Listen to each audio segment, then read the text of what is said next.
I never believed in ghosts or anything supernatural, really.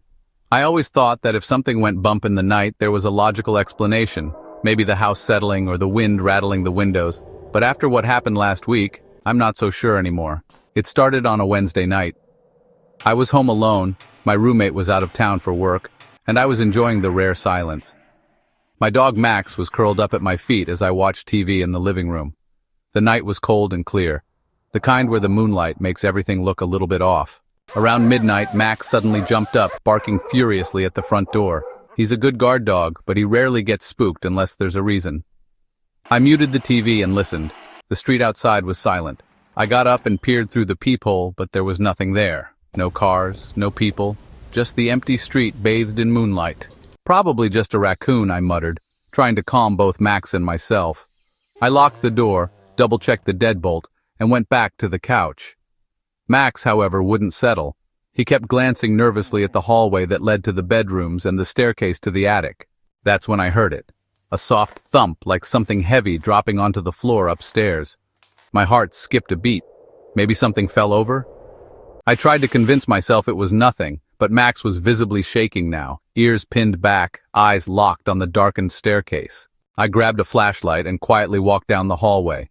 Every step felt heavy, the silence pressing in on me. I checked the kitchen, the bathroom, even the closet. Nothing out of place. When I reached the guest room, I noticed something strange. The window was wide open, curtains fluttering in the cold breeze. I crossed the room to close the window, glancing outside. The yard was empty. I pulled the window shut and turned to leave, but as I reached for the doorknob, the door slammed shut behind me with a force that rattled the walls. I tried the handle. It wouldn't budge. My phone buzzed, startling me. It was a notification from my home security app. I opened it and my blood ran cold. The camera feed showed a blurry figure standing outside the guest room window, staring up at me. The image glitched and flickered, and then the figure was gone. Suddenly, I heard footsteps above me. Slow, deliberate steps moving across the attic floor. I held my breath, listening as they grew louder, moving toward the attic stairs that led down to the hallway. I remembered, with a sick feeling, that I was home alone. Max whimpered from somewhere downstairs. The footsteps descended the attic stairs, each creak echoing through the silent house. I pressed myself against the locked door, heart pounding so hard I thought it might burst. The footsteps stopped right outside the guest room. The doorknob rattled, slowly turning. I braced myself, but when the door creaked open, there was no one there, just the empty hallway bathed in the cold glow of the nightlight. I stepped out, shaking. As I looked down the stairs, I saw muddy footprints leading from the attic, stopping right behind where I stood.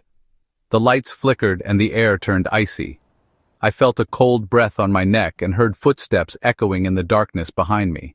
I ran. I don't remember how I made it out of the house, but I didn't stop until I was standing in the middle of the street, Max barking at my side. I called the police, but when they searched the house, they found nothing. No footprints, no signs of forced entry, nothing on the cameras except static. I haven't slept in my house since. Sometimes, late at night, I still get notifications from the security app, motion detected in the attic or the guest room window opening on its own. I don't know what came into my house that night, but I know it's still there, waiting. If you ever hear footsteps in your attic when you're sure you're alone, don't go looking. Some things are better left unseen.